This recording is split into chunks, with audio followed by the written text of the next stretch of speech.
Assalamualaikum warahmatullahi wabarakatuh. Bismillahirrahmanirrahim. Alhamdulillah wa syukrillah ala ni'amillah la khawla wa la quwwata illa billah. Ashhadu an la ilaha illallah wahdahu la syarikalah wa ashhadu anna Muhammadan abduhu wa rasuluh. Wa sallallahu ala Muhammadin wa ala alihi wa ashabihi ajma'in. Amma ba'd. Qala Allah ta'ala fil Qur'anil Karim, a'udzu billahi minasyaitonir rajim. Inna Allah la yaghfiru ay yushraka bih wa yaghfiru ma duna dzalika liman yasha'. Jamaah yang dimuliakan Allah, kesyukuran yang tiada terhingga, Allah telah mempertemukan kita di tempat yang mulia ini, yakni masjid, tempat bersujud hanya kepada Allah. Sujud kita hanya kepada Allah, yakni merendahkan diri kita kepada Allah semata. La ilaha illallah wahdah la syarikalah. Itu adalah pernyataan kita, qaulus sabit, perkataan yang sabit, perkataan yang kokoh. Mudahan kita tidak berubah sedikit pun. Tidak ada yang berhak untuk diibadahi dengan sebenarnya hanya Allah, melainkan Allah, hanya Allah saja.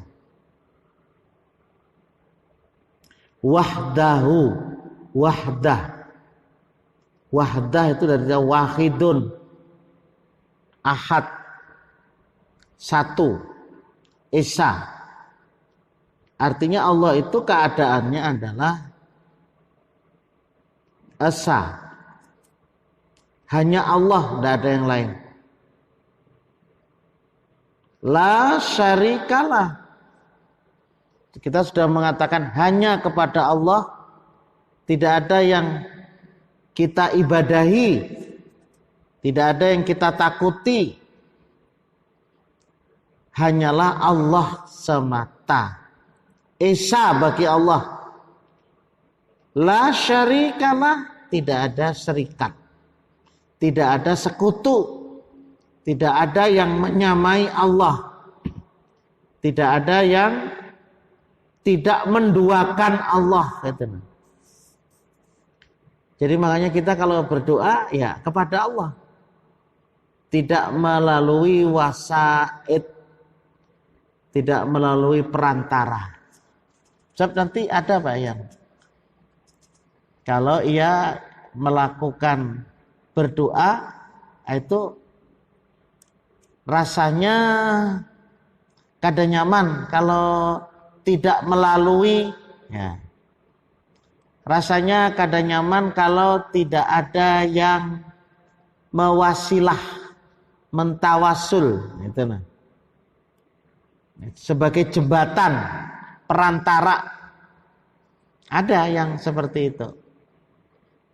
Padahal Rasulullah tidak mengajarkan untuk menuju kepada Allah itu melalui sesuatu, melalui seseorang, termasuk melalui Nabi.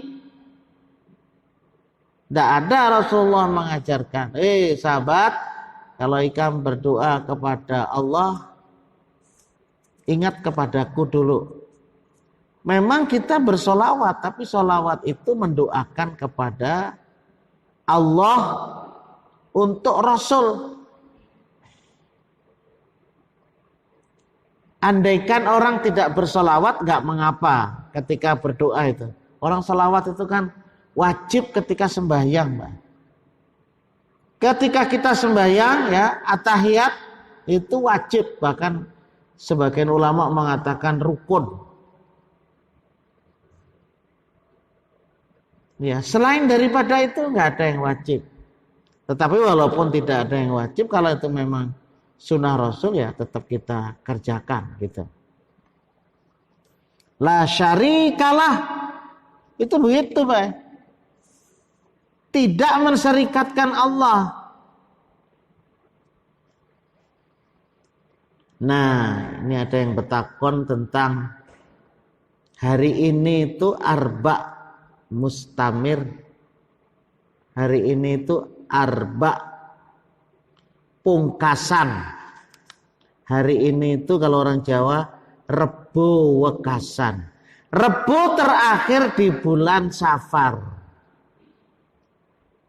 Ada apa sih? Ya itu ya pertanyaan. Ada apa sih itu? Mungkin di antara kita ada yang mendengar atau mungkin sama sekali tidak mendengar atau nanti. Nah, nanti bisa saja di suatu tempat mendengar.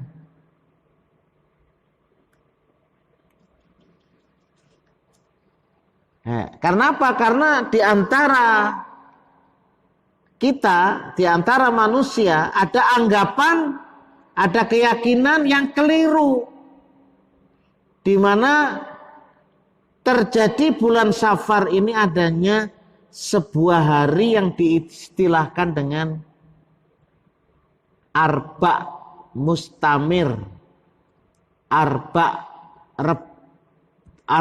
pungkasan, Rebo Wekasan, Rebo terakhir. Hari ini tanggal 26 ya, 27 menginjak bulan Safar. Nah, Rebo hari ini itu terakhir. Gitu. Sekarang pertanyaannya, apa ngarang arba pungkasan, Rebo Wekasan, Rebo terakhir? Ya. Terakhir maknanya baik, karena memang terakhir. Istilah itu dipakai untuk menamai hari Rebo yang terakhir pada bulan Safar. Tadi di sebagian daerah hari ini juga disebut dengan Rabu Pungkasan. Itu ada kitabnya Pak, namanya Kanzun Najah Wasurur fi Ada'iyah allati tasrahus sudur. Ada karangan Syekh Abdul Hamid bin Muhammad Ali Quds, yang katanya sih orang mengatakan, sebagian yang lain sih enggak, beliau pernah sebagai ustadz atau guru mengajar di Masjidil Haram. Syekh Abdul Hamid bin Muhammad Al-Quds, Ali Quds, itu katanya pernah mengajar di situ. Nah, di dalam buku Kanzun Najah Wassurur itu dikatakan bahwa pada bulan itu, bulan Safar itu, pada bulan itu, pada hari itu, yakni Rebo Wekasan itu, Allah akan turunkan 360.000 balak. Ada juga yang mengatakan 320.000 balak. Akan diturunkan 360.000 musibah, akan diturunkan 360 bencana. Nah itu, sehingga dikatakan bahwa hari itu merupakan hari yang paling berat sepanjang tahun. Tapi tadi kan hari Rabu, tadi kan hari ini tadi kan barat lah ya kira-kira. Karena kalau jadi ada seorang apa ya? Orang tasawuf yang sudah dikatakan ia itu dekat dengan Allah Ta'ala aja, itu pernah bermimpi bahwa Rasulullah memberikan kabar Allah menurunkan bala pada hari Rabu terakhir itu berapa? 360.000 bala. Nah, masing-masing ya memang beda-beda. Beda-beda untuk angkanya itu. Satu sama lain beda-beda berapanya itu. Ya karena memang bukan hadis Rasul ya, bukan dari Al-Qur'an itu.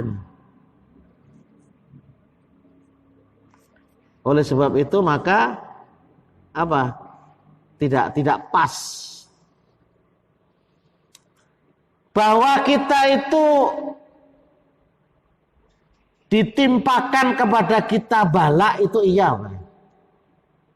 Cuma kadang-kadang orang itu kan merasa bala itu kan sesuatu yang tidak baik saja, Pak. Lalu bala kan ujian. Padahal sebenarnya ujian itu bukan hanya yang yang jelek saja. Yang baik itu juga ujian. Yang baik itu ujian, seperti di dalam surat An-Naml mengisahkan tentang siapa? Tentang Nabi Sulaiman. Nabi Sulaiman mengatakan, "Hadza min fadli Rabbi liyabluwani aashkuru am akfur." Jadi ujian itu bukan yang jelek toh. Ujian itu sakit, bangkrut. Bintalo karena mau pecah, itu mau menetas, itu bala. Pokoknya yang tidak baik saja. Sesungguhnya yang baik itu juga ujian. Pada dasarnya semua itu ujian.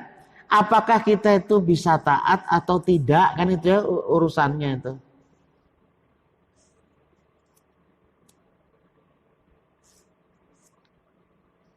Liyabluwani hadza min fadli Rabbi.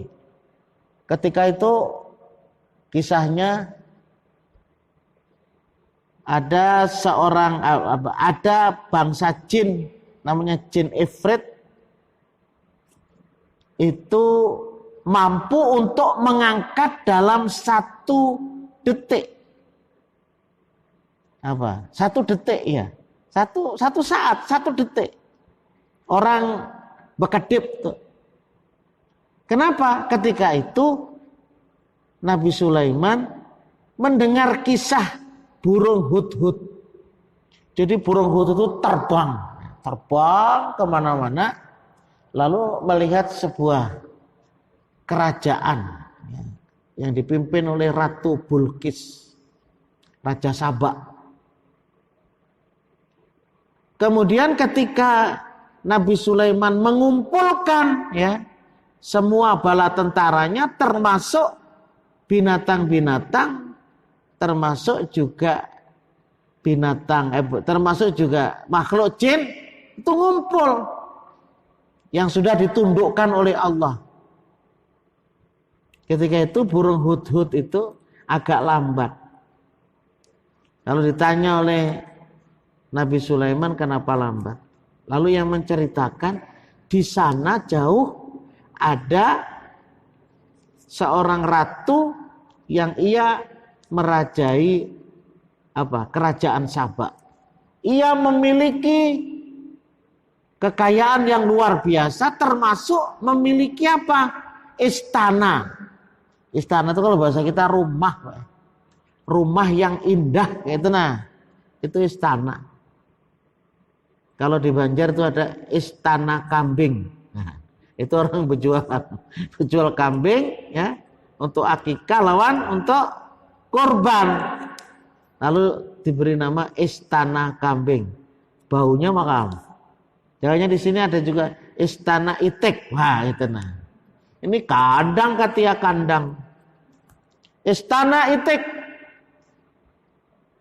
menggaduh namanya 10.000, itu nah.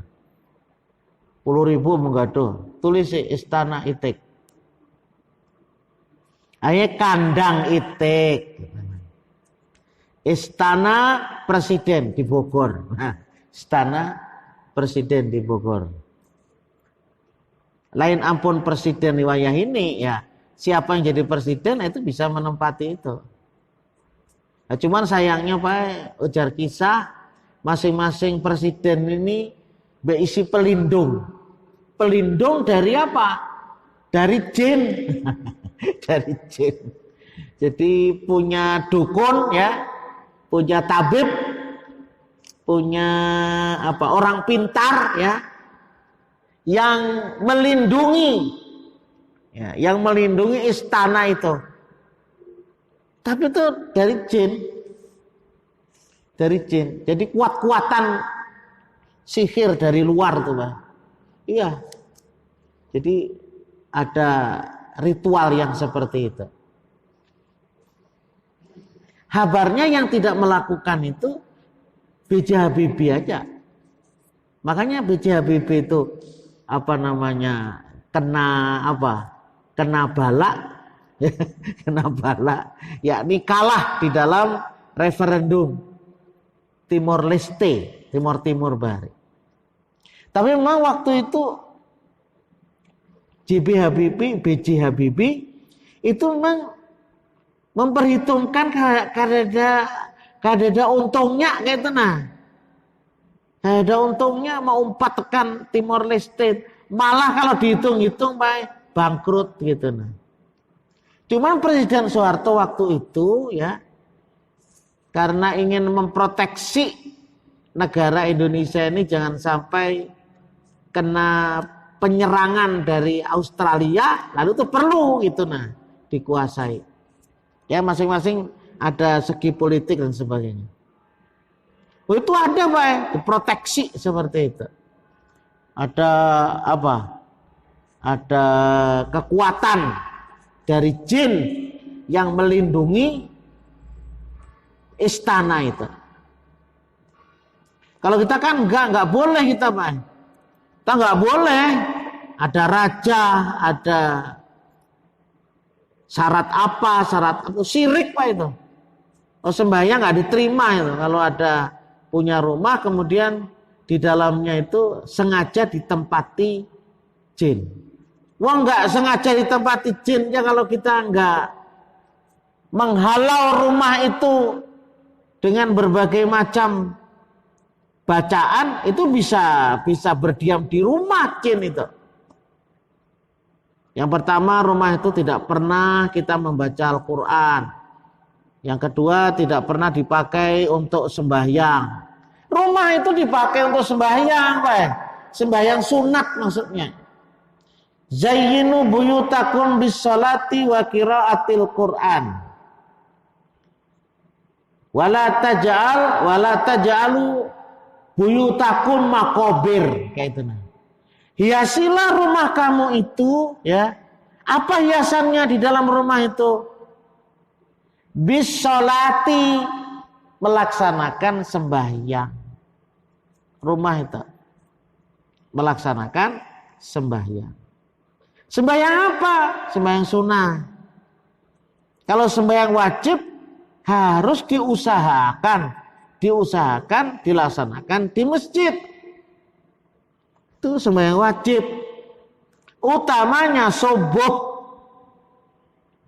Sebagai orang yang ingin bertakwa kepada Allah Subhanahu wa taala, maka ia harus menghidupkan sholat subuh berjamaah di masjid. Nah, tapi kalau sholat sunat, apakah itu rawatib? Kalau rawatib qobliyah itu lebih baik di masjid. 2 rakaat sebelum zuhur itu ada 4, 2. Ada yang mengatakan 2 saja. Itu kan qobliyah. Qobliyah maghrib, tetapi tidak muakkad, tidak selalu dikerjakan Nabi. Itu baiknya di masjid. Apalagi kalau rumahnya jauh. Kita itu ingin gitu nah. Ingin setiap saat bagaimana ketika kita ke masjid itu mendapati takbiratul ihram. Itu yang kita inginkan. Jadi tidak masbuk terus. Syukur juga tulak daripada kada pulang. Ya kalau bisalati wa qiraatil Quran. Jadi dalam rumah itu bacakan Al-Quran. Berurut ya bacanya itu. Mulai dari Al-Baqarah sampai An-Nas. Atau sewaktu sholat tahajud dibaca Al-Qurannya itu. Boleh nyaring nggak? Boleh. Boleh nyaring Pak, sholat tahajud tuh. Istri kita yang jadi makmum, anak-anak kita kalau ada ikut juga melaksanakan sholat tahajud. Itulah baru yang disebut dengan menghiasi rumah. Zayyinu buyutakum bisolati wa qiraatil Quran wala taj'alu buyutakum maqabira. Jangan kamu jadikan rumah kamu itu seperti kuburan, makobir. Kenapa? Karena memang di kuburan itu tidak ada tuntunan membaca Quran, Pak. Tidak ada, Pak. Wujud. Kalau Rasulullah mengatakan itu hadis riwayat Muslim, Pak. Wala taj'alu buyutakum makobir. Jangan kamu jadikan rumah kamu itu seperti kuburan. Kuburan itu Pak tidak boleh untuk tempat sembahyang. Bersembahyang di kuburan tidak sah. Makanya kalau hendak bola rumah ada kuburan, boleh dibongkar kuburannya dulu.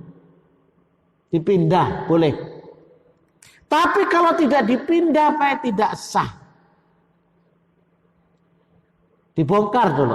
Semaksimal mungkin kita membongkar kuburan. Lalu dikumpulkan dengan kuburan-kuburan yang bersama-sama. Boleh kok Pak, enggak? Walaupun ada juga sih beberapa ulama yang tidak membenarkan. Kita boleh.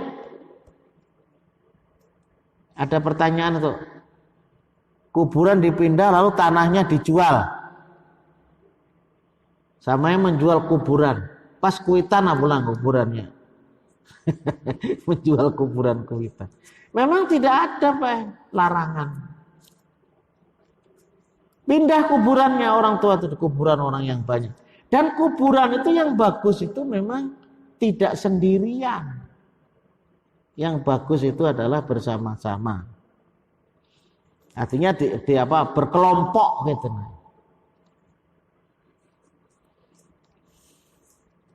Kenapa? Jadi memang kuburan itu tidak dibacakan atasnya Al-Quran. Tolong digarisbawahi itu. Nggak tahu kenapa jadi maka orang. Cuman karena orang yang membaca Quran di atas kubur itu Pak menghadiahi gitu. Jadi bacaan Al-Quran itu dihadiahkan kepada yang mati. Maksudnya orang kan begitu baca Quran.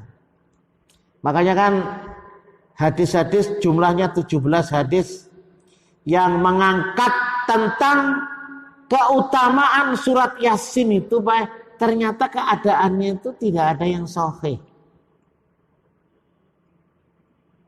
Tidak ada yang la aslalah, tidak ada asalnya. Dhaif, ada maudhu dan sebagainya. Tapi kita jangan membenci surat Yasin juga, enggak. Cuman ada beberapa hadis yang menunjukkan tentang keutamaan. Ketika hendak mati seseorang, bacakan surat Yasin. Ketika ke kubur, baca surat Yasin. Kalau itu memang niatnya untuk diberikan kepada yang mati. Cuman Rasulullah tidak pernah melakukan. Itu Pak masalahnya Pak. Apalagi yang kemudian ada salah seorang atau beberapa orang ketika selesai mengubur tidak pulang. Kenapa? Akan dibacakan Al-Quran tamat 30 juz. Ada juga yang sampai 40 kali tamat 30 juz. Tergantung negosiasi berapa hari. Ada yang 3 hari sampai 3 hari begitu. Ada yang sampai 7 hari, ada yang menyelawi hari. Ada yang habis sampai 50 juta. Menyelawi. Jadi orang baca Al-Quran situ dengan harapan malaikat munkar dan nakir tidak datang. Tidak menanya orang yang ada di dalam kubur, karena orangnya yang di atas kubur itu tidak ada yang pulang, ada terus. Jadi malaikat melihat ada orang yang di atas itunya, kadang ini datang jar. Enggak ada apa itu. Yang ada hadisnya adalah tidak seberapa lama orang itu pulang, maka malaikat ketika itu segera memberikan soal. As-su'alul fil qabr hakun, ada pertanyaan Pak. Nah, itu ada waktunya 7 langkah. 7 langkah orang bulik.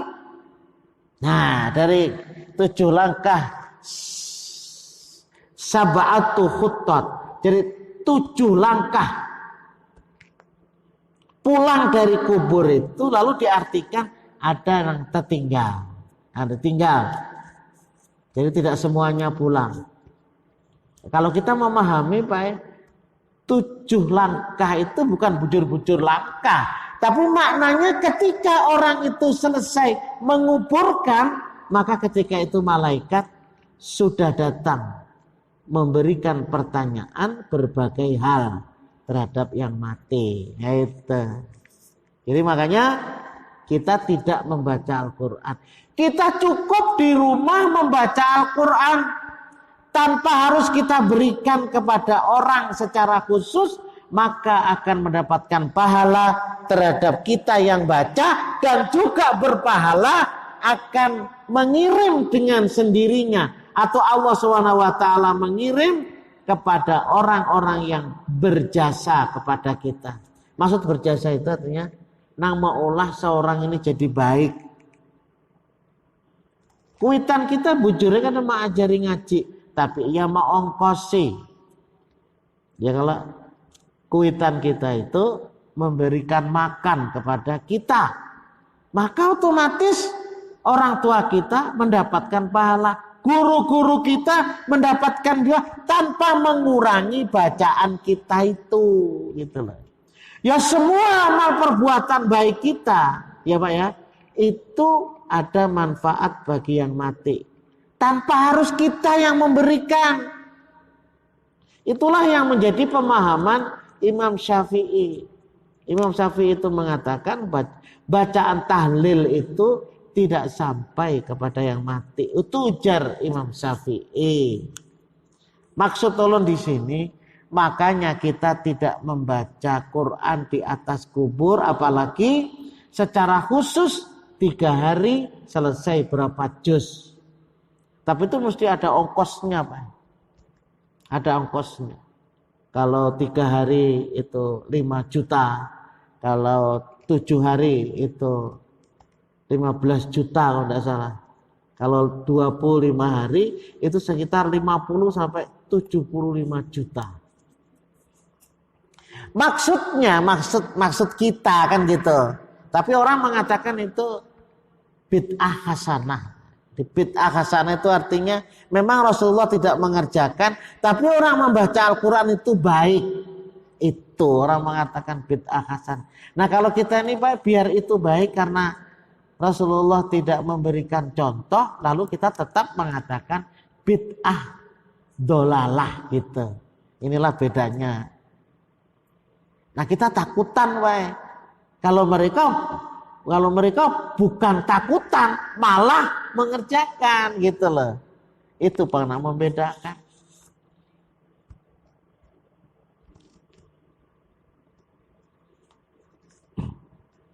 Kembali.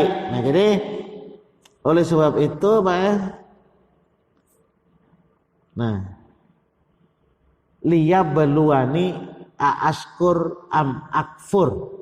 Untuk menguji aku apakah aku menjadi orang yang bersyukur, mensyukuri, atau aku menjadi orang yang mengingkari.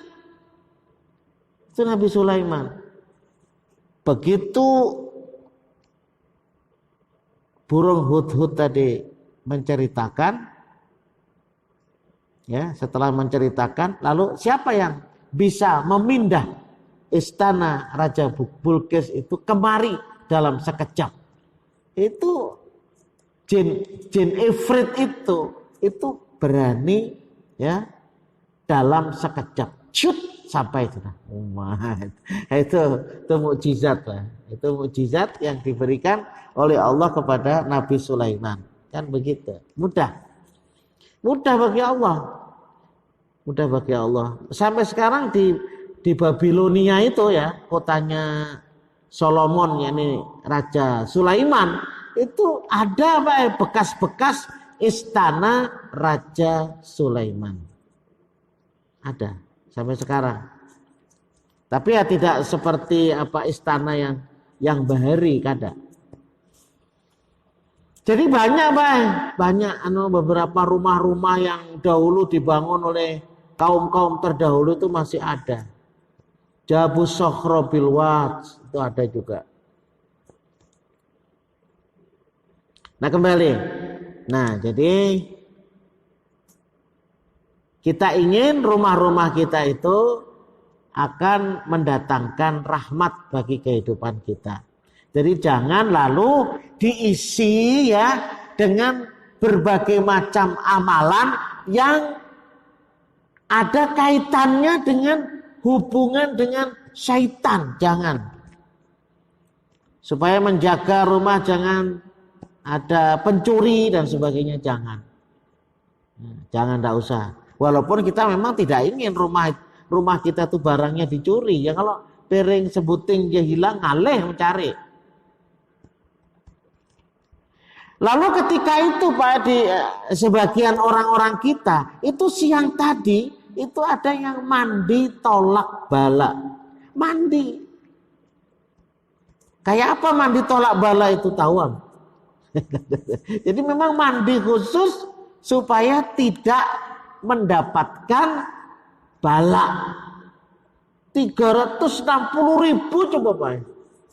Lalu untuk menolak supaya tidak ada bala itu, ya, hari Rebu ini ada yang mengatakan malam Rebunya dia sudah melaksanakan mandi tolak bala.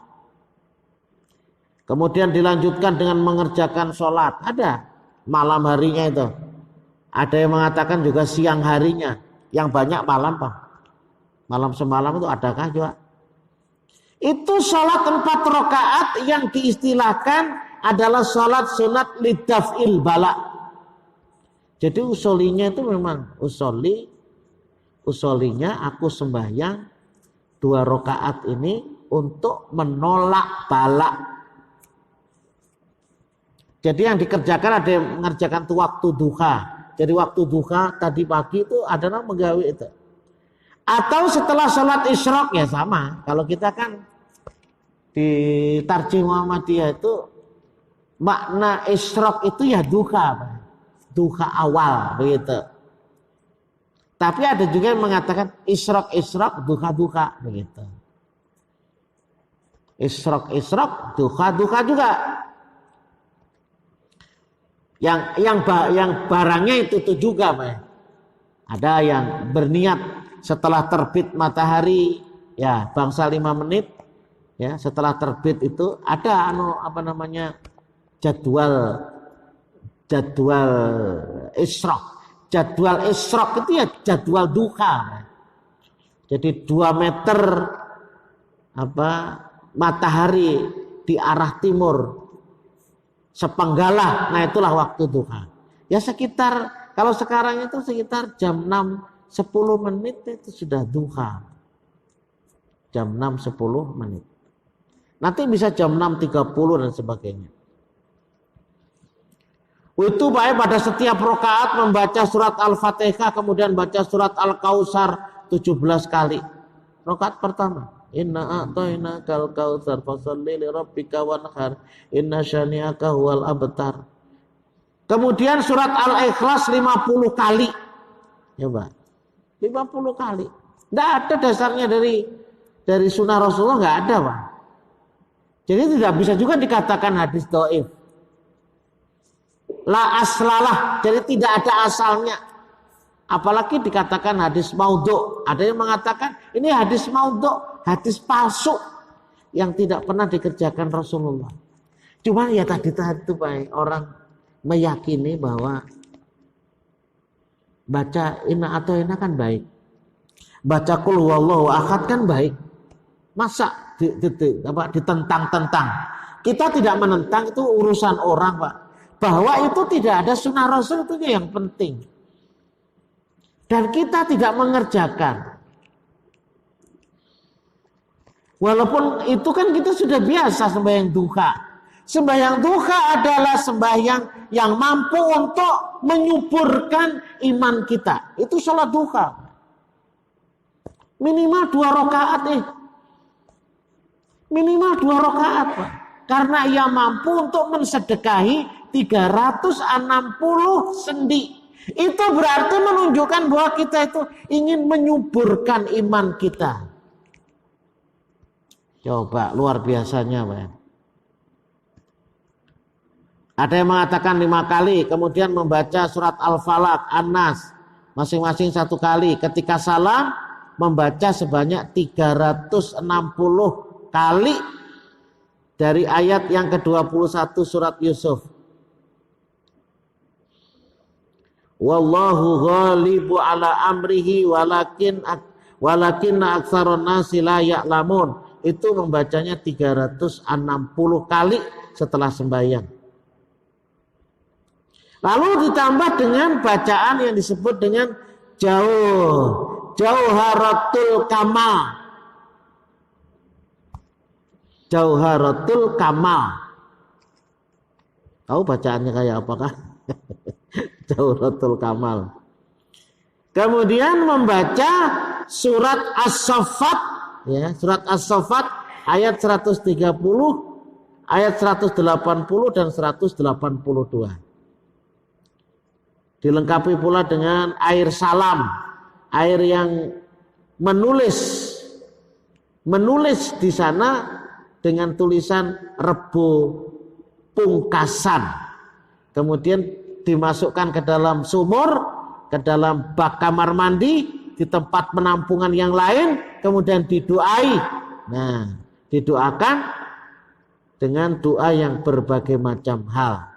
Nah, inilah sekarang beberapa hal yang barangkali adalah amalan. Masih banyak amalan-amalan yang dilakukan. Karena saking takutnya Pak, mendapatkan bala. Padahal itu tidak diberitakan oleh Allah dan Rasulnya. Tetapi bahwa kita setiap hari itu ada ujian, iya Pak. Ada terus setiap hari itu ada ujian. Ujian supaya kita ini kulir beribadah. Karena kalau sudah beribadah, ada lagi itu penyakitnya, supaya kita menyombongkan diri, supaya kita pamer dan lain sebagainya. Jadi tidak ada hentinya memang apa yang disebut dengan ujian itu. Jamaah, mudah-mudahan kita tidak memiliki keyakinan seperti ini yang memang tidak ada contoh dari Rasulullah Sallallahu Alaihi Wasallam. Demikian yang bisa saya sampaikan. Hadanallahu wa iyyakum ajma'in. Subhanakallahumma wa bihamdika asyhadu an la ilaha illa anta astaghfiruka wa atubu ilaik. Assalamualaikum warahmatullahi wabarakatuh.